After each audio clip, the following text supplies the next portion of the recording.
Welcome to మెగానే TV. Cricket పుట్టిన గడ్డ ఇంగ్లాండ్.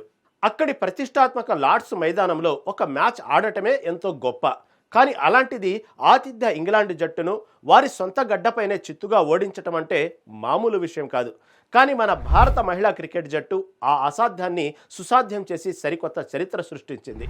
ఇండియా ఇంగ్లాండ్ మహిళల మధ్య జరిగిన చారిత్రక టెస్ట్ మ్యాచ్లో భారత జట్టు ఏకంగా 270 పరుగుల భారీ తేడాతో ఒక అద్భుతమైన విజయాన్ని సొంతం చేసుకుంది. లార్డ్స్ మైదానంలో మహిళల టెస్ట్ మ్యాచ్ జరగడం ఇదే తొలిసారి కావడం, అందులోనూ భారత జట్టు ఈ స్థాయి ఆధిక్యంతో గెలవడం ఇప్పుడు ప్రపంచ క్రికెట్లో ఒక సెన్సేషన్గా మారింది.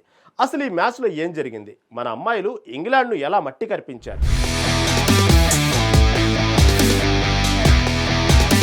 టెస్ట్ క్రికెట్ అనగానే సహనం, పట్టుదల చాలా ముఖ్యం. ఈ మ్యాచ్లో భారత క్రీడాకారిణులు అటు బ్యాటింగు ఇటు బౌలింగు రెండింటిలోనూ తమ సంపూర్ణ ఆధిపత్యాన్ని ప్రదర్శించారు. మొదటి ఇన్నింగ్స్ నుంచే ఇంగ్లాండ్ బౌలర్లపై విరుచుకుపడి భారీ స్కోరు సాధించిన మన జట్టు ఆ తర్వాత బౌలింగ్లోనూ ఏమాత్రం తగ్గలేదు. భారత స్పిన్నర్లు విసిరిన స్పిన్ వలలో ఇంగ్లాండ్ బ్యాటర్లు విలవలలాడిపోయారు.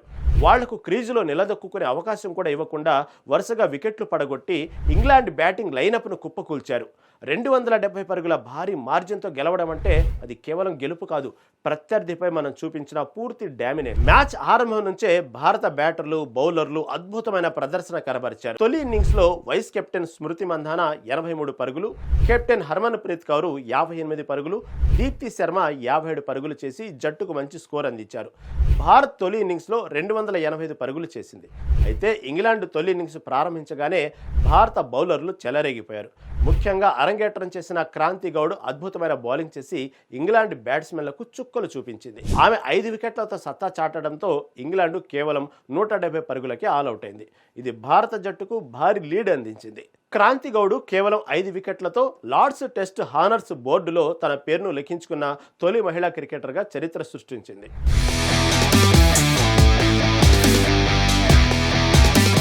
రెండో ఇన్నింగ్స్లో భారత బ్యాటర్లు మరింత దూకుడుగా ఆడారు. ఓపెనర్ స్మృతి మంధాన మరో అర్ధ సెంచరీతో 70 పరుగులు చేసి మంచి ఆరంభాన్ని ఇచ్చింది. ఇక వన్డౌన్లో వచ్చిన యాస్తికా భాటియా అద్భుతమైన సెంచరీతో అదరగొట్టింది. ఆమె 113 పరుగులు చేసి లార్డ్స్లో టెస్ట్ సెంచరీ చేసిన తొలి మహిళా క్రికెటర్గా రికార్డు సృష్టించింది. రీచా ఘోష్ కూడా అజయంగా 50 పరుగులు చేసి జట్టు స్కోర్ను మరింత పెంచింది. భారత్ రెండో ఇన్నింగ్స్ను 7 వికెట్ల నష్టానికి 341 పరుగుల వద్ద డిక్లేర్ చేసి ఇంగ్లాండ్కు 457 పరుగుల భారీ లక్ష్యాన్ని నిర్దేశించింది. ఈ భారీ లక్ష్య ఛేదనలో ఇంగ్లాండ్ మరోసారి భారత బౌలర్ల ధాటికి తలవంచింది. 4వ ఇన్నింగ్స్ లో ఇంగ్లాండ్ కేవలం 186 పరుగులకే ఆల్అవుట్ అయింది.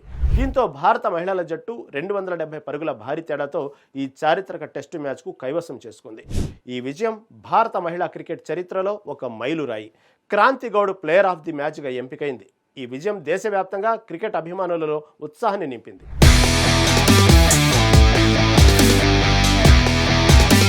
ప్రతి క్రికెటర్ జీవితంలో ఒక్కసారైనా లార్డ్స్ బాల్కనీలో నిలబడి కప్పు పట్టుకోవాలని కలలు కంటాడు. 1983లో కపిల్ దేవ్ నేతృత్వంలో భారత పురుషుల జట్టు తొలి వరల్డ్ కప్ గెలిచింది ఇక్కడే. 2002లో నార్త్ వెస్ట్ సిరీస్ ఫైనల్ గెలిచి సౌరవ్ గంగూలీ చొక్కా విప్పి సంబరాలు చేసుకున్నది కూడా ఈ లార్డ్స్ బాల్కనీలోనే. అలాంటి అద్భుతమైన చరిత్ర ఉన్న లార్డ్స్ మైదానంలో ఇప్పుడు మన అమ్మాయిలు జట్టు తొలి టెస్టు ఆడి అందులో 270 పరుగులతో గెలిచి ఆ బాల్కనీలో సగర్వంగా నిలబడటం నిజంగా ప్రతి భారతీయుడు కాలరెగరేసేలా చేసింది. భారత మహిళా క్రికెట్ ఎదుగుదలకు ఈ చారిత్రక విజయం ఒక పెద్ద బూస్ట్ అని చెప్పొచ్చు. ఒకప్పుడు కేవలం పురుషుల క్రికెట్కి మాత్రమే ఉన్న క్రేజు ఇప్పుడు మహిళా క్రికెట్కి కూడా వస్తుంది. దానికి కారణం మన అమ్మాయిలు ఇలాంటి చారిత్రక విజయాలు సాధించడమే. విదేశీ గడ్డపై అందులోనూ టెస్ట్ ఫార్మాట్లో మన జట్టు సాధించిన ఈ సక్సెస్ భవిష్యత్తు తరాలకు ఎంతో ఇన్స్పిరేషన్.